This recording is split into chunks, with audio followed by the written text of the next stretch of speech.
England and Scotland have played each other 115 times. In this series, we start with the first game and look at each game one by one, year by year.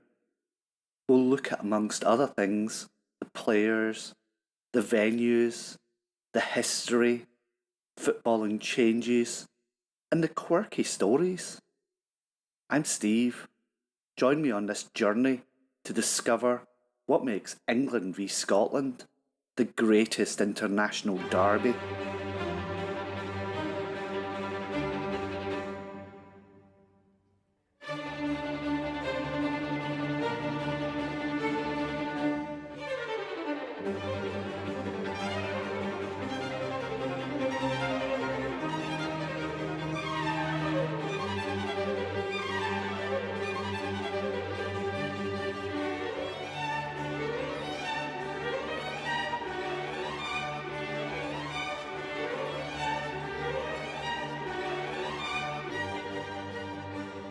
By 1874, it was again time for England to trod a by now familiar path to Glasgow for what was becoming an annual match between the two rivals.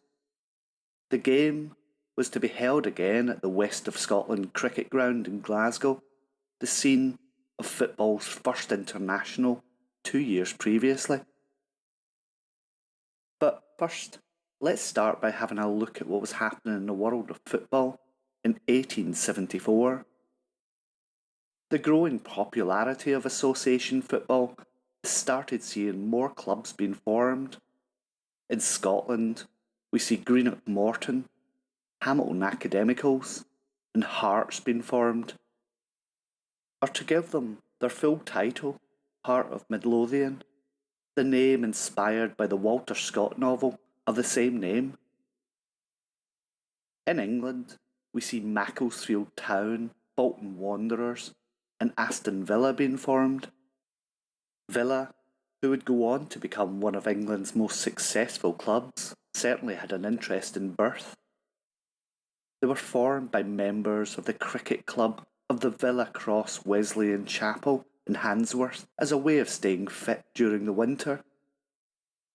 Due to the lack of football teams, Aston Villa's first game was against local Aston Brook St Mary's rugby team, and as a condition of the match, the Villa side had to first agree to play the first half under rugby rules and the second half under association rules. Villa won their first game 1-0. In the English FA Cup final on the 14th of March, Oxford University defeated Royal Engineers 2-0 in the third FA Cup final. This was played at the Kennington Oval, the site of the previous year's international game, in front of an attendance of 2,000. Scotland sees its inaugural Scottish Cup with, unsurprisingly, its strongest team, Queen's Park, beating Clydesdale 2-0 in essentially a home game in front of 3,000 fans at Hampden.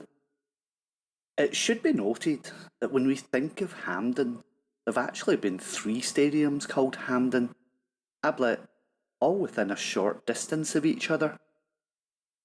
Hampden Park was built on the Queen's Park Recreation Ground, where the club had played until then, and Hampden Terrace, the stadium taking its name from the road.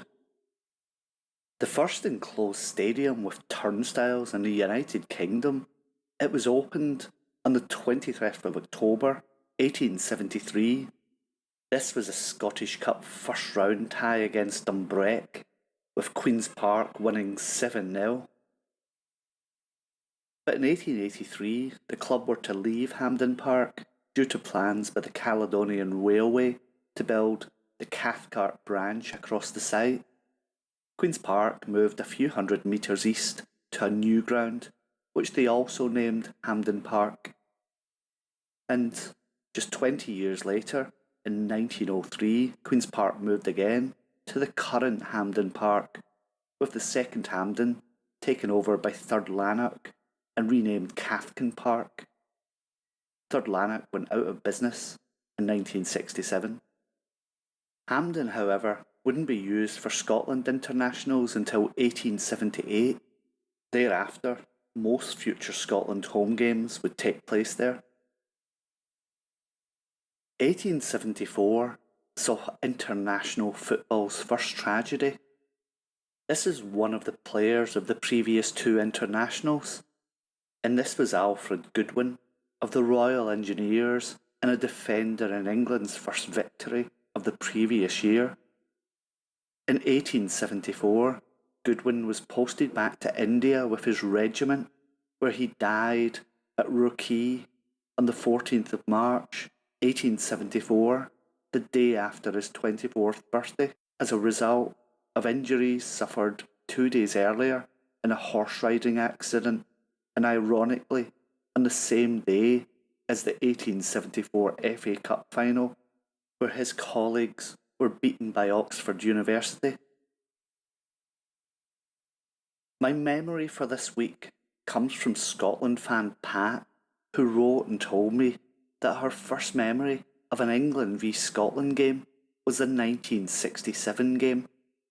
She, as a wee young Scottish girl living with her patriotic dad in England, had no real interest in football, but her curiosity was aroused by her dad claiming that, quote, "this game is going to be like Bannockburn." Thanks for that, Pat. If you want to share your memories of a game, please get in touch, either via the comments section of today's episode or via email, englandvscotland1872@gmail.com. In world news, 1874 saw a famous hoax perpetrated on the people of New York, known as the Central Park Zoo escape. The Herald's cover story of November the 9th, 1874, claimed there had been a mass escape of animals from Central Park Zoo, and several people had been killed by the free-roaming beasts.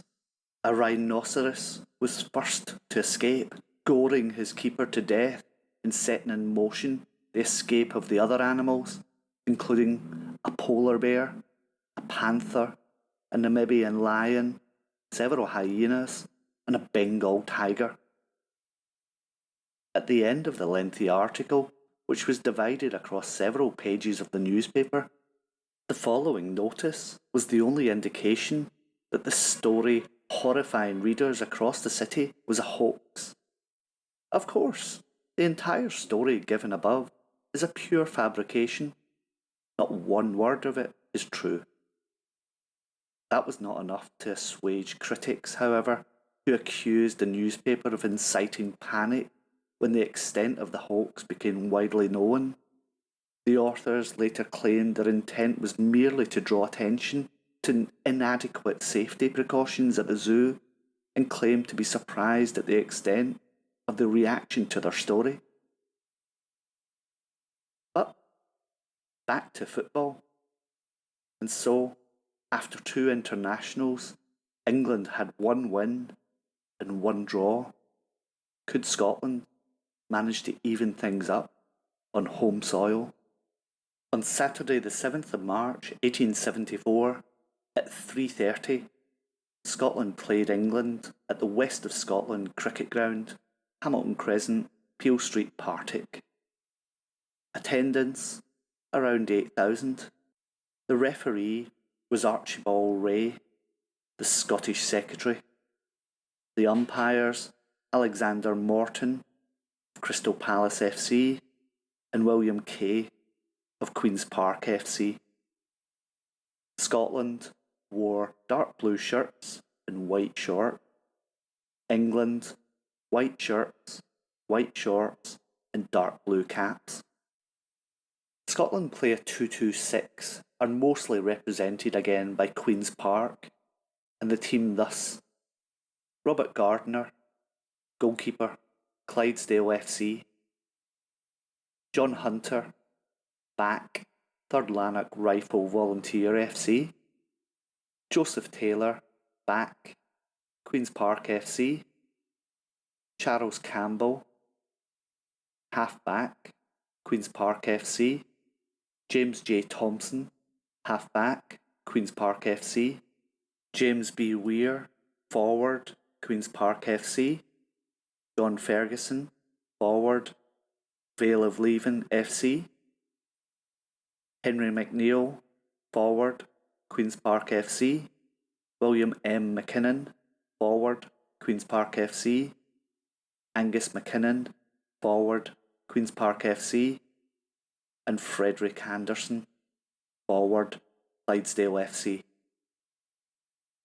The England team lined up in a 3-7 formation, and their team, Reginald C. Welsh, goalkeeper, Harrow Checkers FC, Robert A. M. Ogilvie, half-back, Clapham Rovers FC, Alfred H. Stratford, full-back, Malvern College AFC and Wanderers FC, Francis H. Burley, half-back, Oxford University AFC, Cuthbert J. Ottaway, forward, Oxford University AFC, Charles H. R. Woolistone, forward, Wanderers FC, Lancing Old Boys and Clapham Rovers FC, Robert K. Kingsford, forward,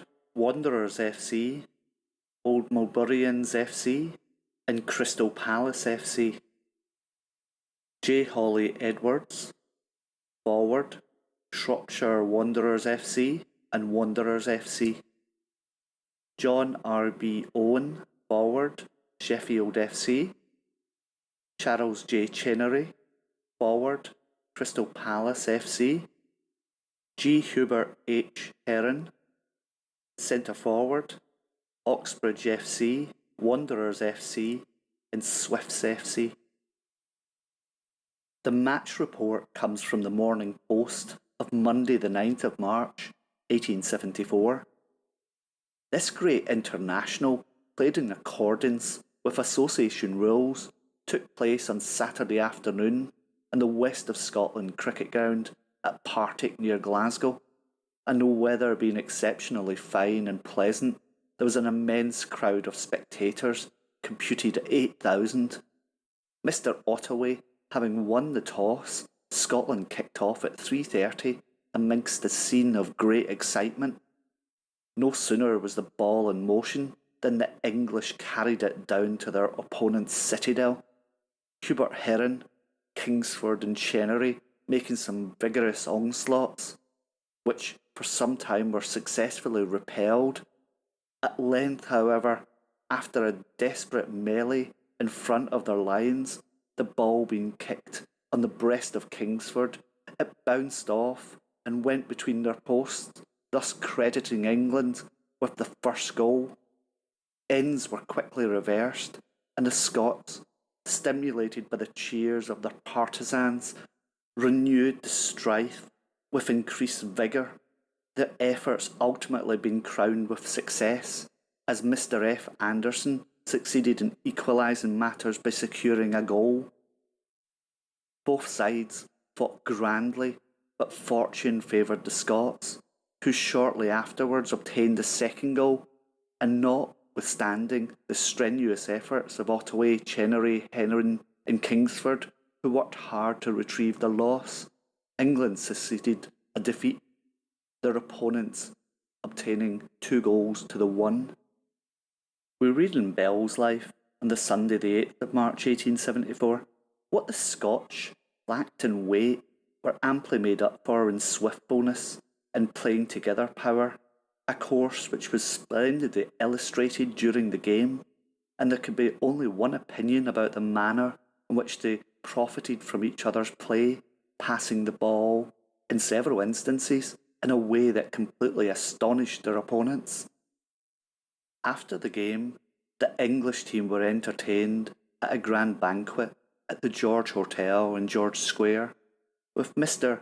J. C. Wakefield, President of Clydesdale, taking the chair. And that was the third game, and the standings stood at 1 game for England, 1 game for Scotland, and a draw. And until the next episode, Bye bye.